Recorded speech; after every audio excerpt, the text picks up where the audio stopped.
wrong? Akala ko ba pumayag ka na lumabas kami? At bakit kailangan pa kasama si Helen?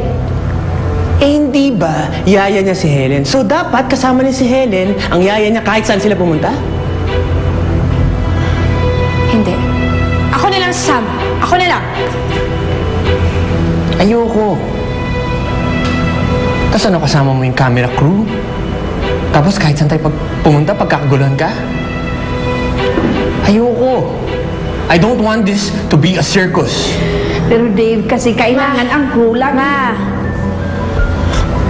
Sige, naiintindihan ko si Dave. O sige.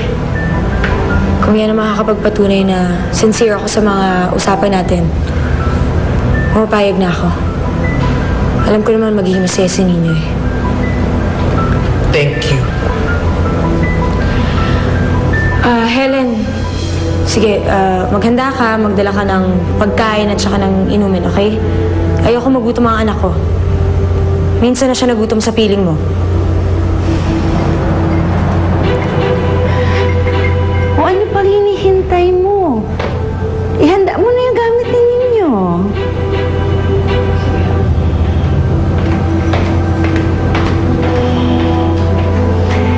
Dave, gusto mo pa ng juice? Lagyan mo pa ng ice. Magpalamig ka, ha?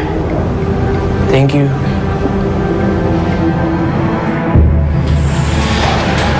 O ano? Nag-iinarte pa rin si Paula? Sabi ko naman sa'yo, huwag mong dala ng pagkain eh. Mawiwili yan, di naman sa bisita nito ah. Binigla mo naman ata kasi kagabi.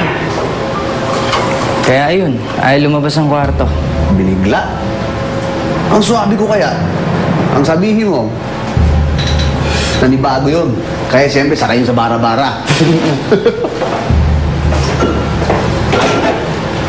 Anong balak mo? Hanggang kailan mo siya ikukulong dito? Sabi ko naman sa'yo, gusto ko ng pangmatagalan, di ba? Hanggat di ako nagkasawa, dito lang siya. Asa ako? Oh, saan ka pupunta? Gusto kong bisitahin yung ate niya. Teka, sabi mo patatahimikin mo na siya. Kasi nasa'yo na si Paula. Alam mo, sinabi ko rin dati, hindi na ako papatay eh. Pero pumatay ako. Alam mo ikaw, nakakilala mo lang si Paula kung ano na iniisip mo. Salamat ka, hindi ako siloso ah. Sige na, bantayan mo siya. Bantay lang ah, hindi bantay sa lakay.